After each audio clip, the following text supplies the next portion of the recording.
Let's talk about when marijuana stops making you high. Why? Why is it that marijuana made you higher back in the 60s and the 70s than it does today?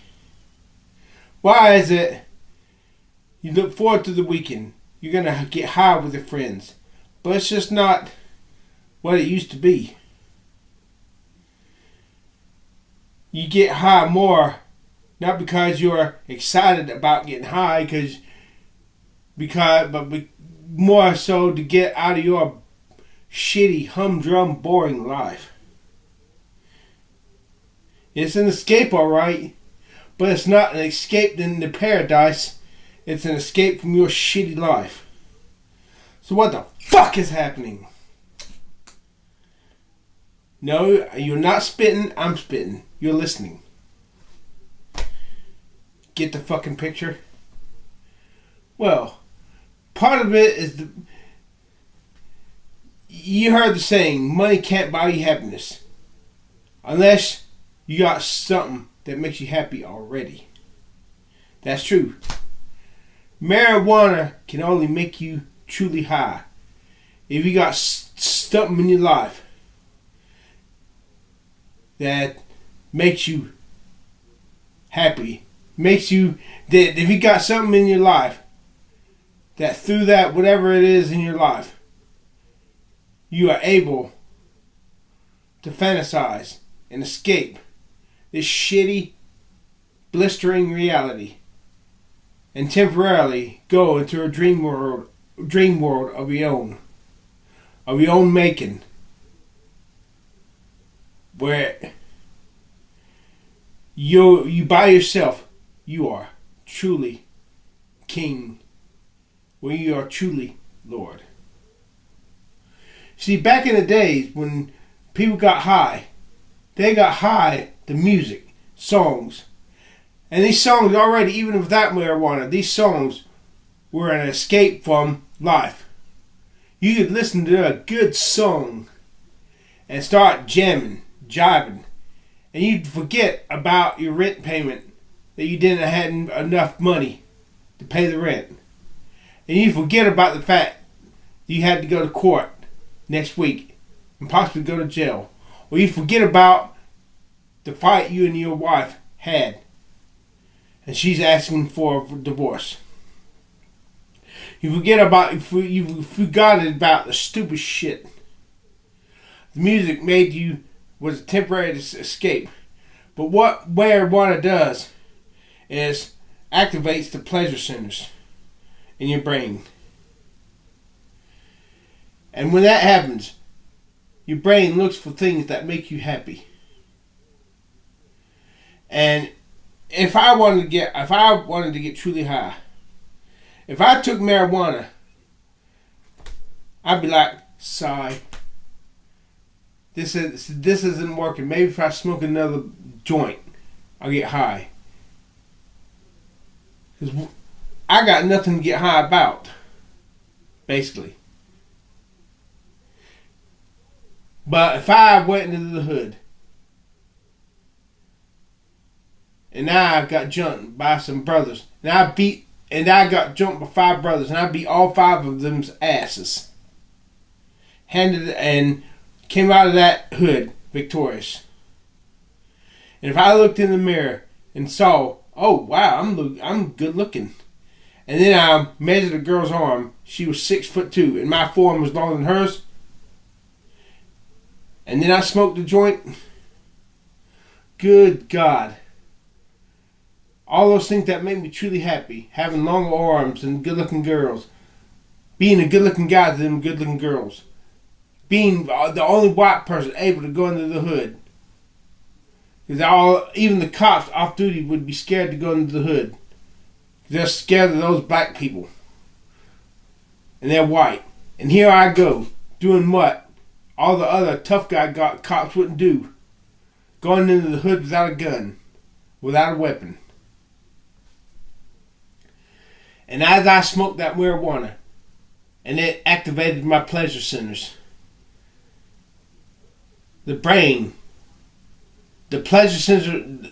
I start thinking about how I'm king white man. All the other white guys are chicken shit to go under the hood, but I here am a John Gotti of the white guys. I can go under the hood. I can get jumped by 5 tough ass brothers, and I beat their asses. And smoking that marijuana, I'm feeling damn good. I'm feeling like I'm king of the world. I'm feeling like I'm Superman. Especially when I realize, hey, I look good. My arms longer than that 6'2" girls, and I'm only 6 feet tall. And I'm high. And I'm high. I'm high. You get a loser. He's a loser in school. He's a nerd.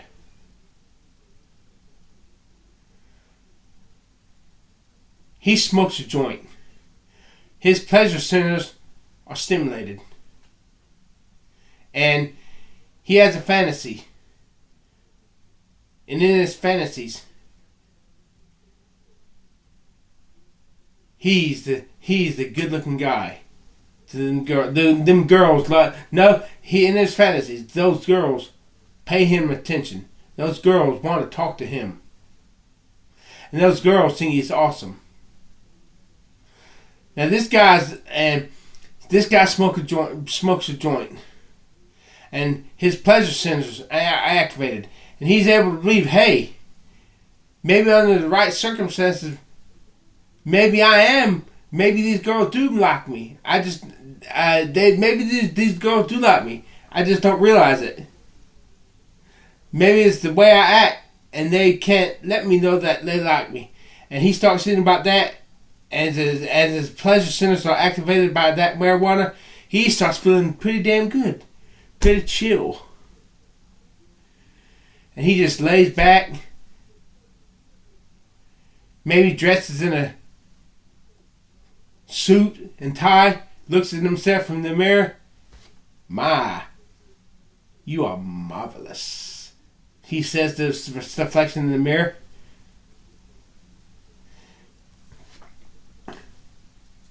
So that's how his high works.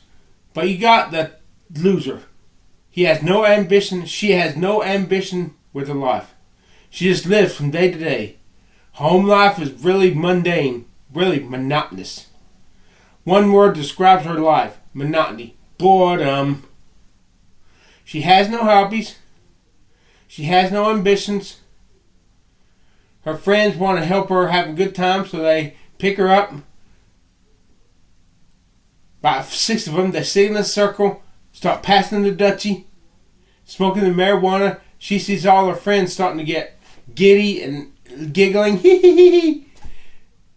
She's like, man, I want that. But she takes a toke of that joint, and she still feels like she barely feels something in her head. But it's kind of a drag.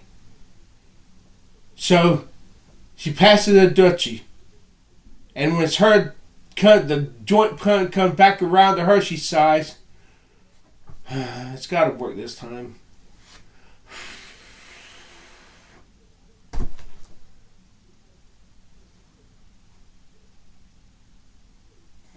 Why am I not getting high level like everybody else? Because she has nothing in her life that makes her happy. So the pleasure centers are stimulated, but marijuana can only do so much.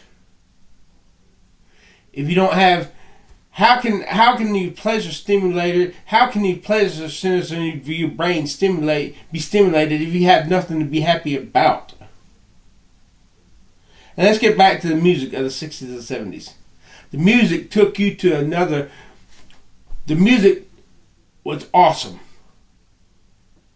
Had groove, had music, and stimulated your emotions.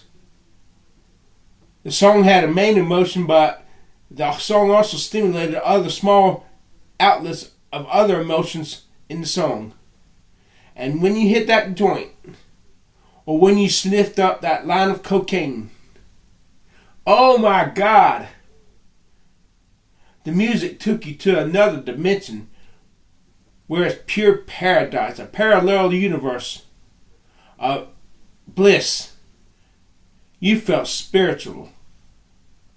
You felt chill. You felt like you were the master. You felt like you were God. Or you felt like you were a God. Because the music, your pleasure centers were stimulated. And the music was already taking you to another state of mind. But marijuana and that cocaine just exacerbated the pleasure. And took you straight to Paradise City in another dimension. And that is why marijuana was more powerful back then. I don't believe this shit today that marijuana is 6 times more potent than it used to be. That's bullshit. I've seen people get high. It ain't shit. It ain't shit. So this is getting high? It ain't shit. This is nothing spectacular. Back then, when my parents used to smoke it before they were saved, she says, my mom said she could listen to a record. When she was not high, she could not understand the words. But when she was high, she could understand every word. Now what was going on there?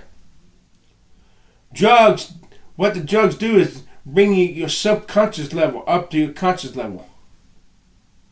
So your subconscious is doing what it's not supposed to do. Your subconscious is filling in you for your conscious level. And that is why on LSD you can see pink elephants. You can think you can fly. You see demons.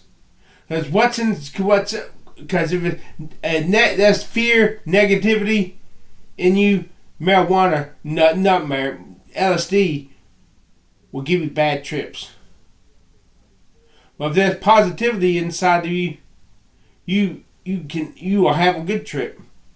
But if there's delusion, the positivity that borders on delusion, that generates illusion, that's when you think you can fly and you jump out of a 10-story window thinking you can fly and you die.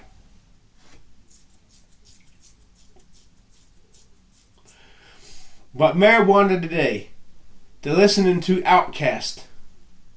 They're listening to the rappers of the day. And they smoke that stuff. And they get high because they make, but the music, because the songs do not have groove. Songs today are beats.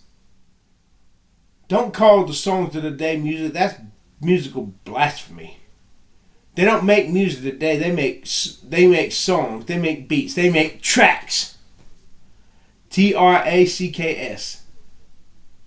They don't you dare say they make music today. The music industry, the music of the day is for the 99.9% is shit. So when you get high, yes, you feel really good. Your pleasure centers are stimulated. But the music, when you're not high, makes you feel good. But still, there's something missing inside. It's not satisfying you like true music can. And so the marijuana can make you high, but it's not going to be a manic pleasure. It's just going to be a pleasure that takes you escape out of your humdrum life, but you do not escape into another dimension of bliss and ecstasy. And that is your lesson on getting high. Get high. Get high. Get high. Get high. Get high. Get high. Get high.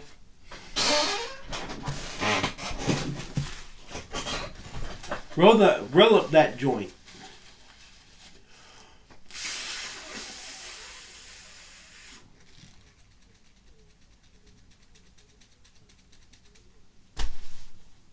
This sucks.